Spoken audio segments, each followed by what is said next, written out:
ரொம்பலாம் ரெஸ்ட்ரிக்ஷன் இல்லாம சுகரை மட்டும் கட் பண்ணி வாக்கிங் எக்ஸசைஸ் இதை மட்டும் ஃபாலோ பண்ணதால 1 வீக்ல ஒரு 1 kg மட்டும் ரெடியூஸ் ஆயிருக்கு. இது எப்பவுமே அப் அண்ட் டவுன் இருக்கதான் செய்யும்.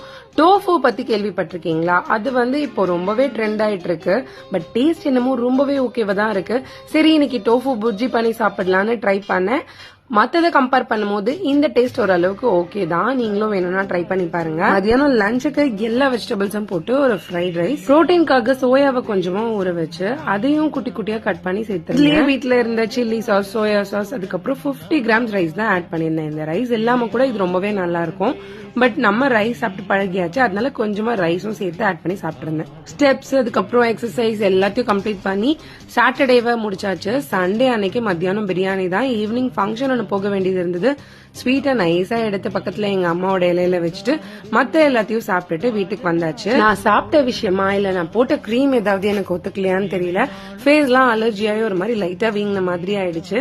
நேபாளி நிக்கி கேட்டப்பதான் சுத்திட்டு வழியே இல்லாம அதோட போய் ஃபங்க்ஷனையும் அட்டன் பண்ணிட்டு வந்தாச்சு.